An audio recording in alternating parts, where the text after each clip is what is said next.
So besides this in exists and all operations, another set of operations we need to introduce here is called aggregation operations. So the aggregation operation is not one single operation, it's a bunch of operations we can use for aggregating the tuples we get from tables. It covers the sum, average, count, min, max. They can be all applied to a column in the select clause to produce that aggregation of the column. So for example, this count star will count the number of tuples in a table. And we can provide you with an example, like from the sales table with bar beer price, please find the average price of bud.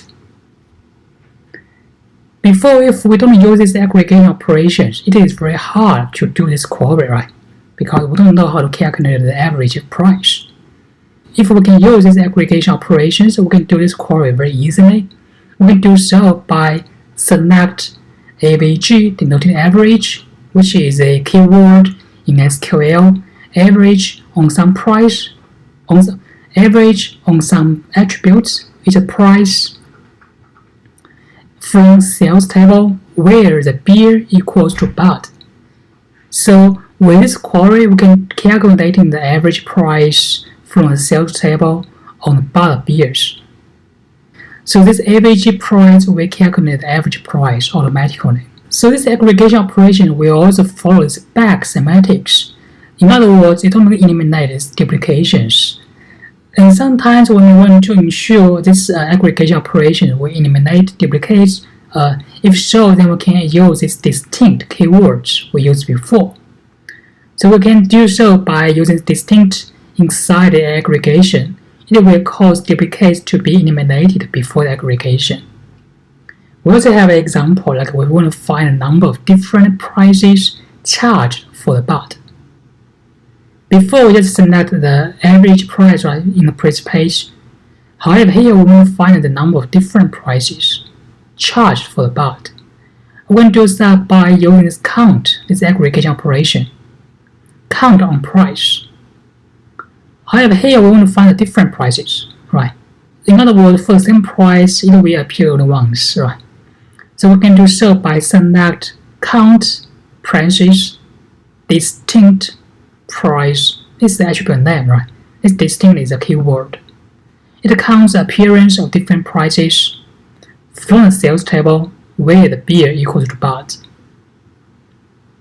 In this way, we can find the number of different prices charged for bud from this table. And this distinct will eliminate duplicates automatically prior to this aggregation, the counts. For the aggregation, we also need to have something to pay attention to, which is about the null values. We mentioned before, right, the attributes can be null in the tables. And these null values can create some problems for us, especially in the aggregation. So the null value never contribute to a sum, average, or count.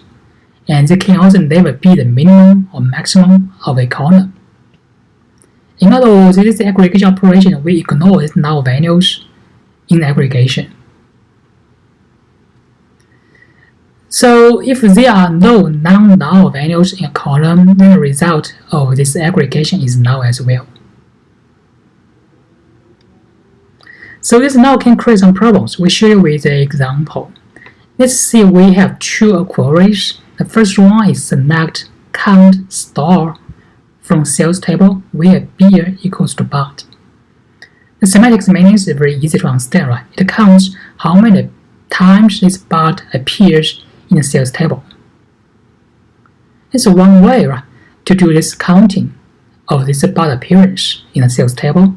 We have another query on the right hand side, select count price from the sales where beer equals to bud. So by comparing these two queries, the question is, will they return the same result or not?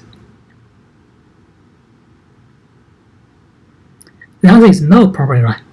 It depends on the attributes. If we don't allow any null values for the price, then they will return the same result.